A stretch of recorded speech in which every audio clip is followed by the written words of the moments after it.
کیا ریاستی حکومت بجلی کے نرخوں میں اضافے پر راضی ہوگی یا نہیں؟ یہ اب بڑا سوال ہے کیونکہ مجوزہ اضافے کی آخری تاریخ صرف 2 ہفتے دور۔ اپنے حلقے کے لوگوں کو پینے کے پانی کی فراہمی کو یقینی بنانے کے لیے وزیر تعلیم پی سبیتا اندرا ریڈی نے جلپلی میونسپلٹی کے وارڈ نمبر 27 میں 7 کروڑ 40 لاکھ روپے کی لاگت سے 60 لاکھ لیٹر ریزروائر اور پائپ لائن کے کاموں کا رکھا سنگ بنیاد۔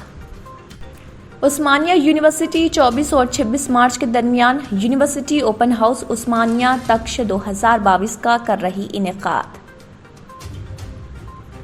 گورنر ڈاکٹر تمیلی سائی سندرا راجن نے 18 مارچ کو ہولی کے تہوار کے موقع پر ایک پیغام میں ریاست کے لوگوں کو اپنی مبارکباد اور نیک خواہشات کا کیا اظہار۔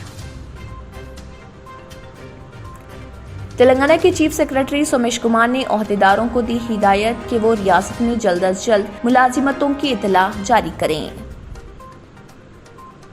کانگریس کے سینئر لیڈر شبیر علی نے KCR خاندان اور اس کے حلیفوں کی بہبود کے لیے GO 111 کو منسوخ کرنے پر وزیر اعلیٰ پر کی تنقید۔ حیدرآباد کے محکمہ موسمیات نے خبردار کیا ہے کہ تلنگانہ کے کئی اضلاع میں 2 دنوں تک گرمی کی لہر کا شدید خطرہ ہے۔ 2 دن تک دن کے وقت زیادہ سے زیادہ درجہ حرارت ریکارڈ کیا جائے گا۔ وزیر فائنانس ہریش راؤ نے سدی پیٹ میں بھروسہ سینٹر کی تعمیر کا رکھا سنگ بنیاد۔ اس موقع پر بات کرتے ہوئے وزیر نے کہا، کاموں کی تکمیل کے بعد جلد ہی سدی پیٹ دیہی پولیس اسٹیشن کے احاطے میں اسی کمپلیکس میں ایک سخی سینٹر اور اولڈ ایج ہوم بھی کھولا جائے گا۔ بسوں میں سفر کرنے والے مسافر چلر کے مسائل کے بارے میں فکر کرنا چھوڑ دیں کیونکہ Telangana state road transport corporation نے ٹکٹ کی قیمتوں کو بڑھا دیا ہے۔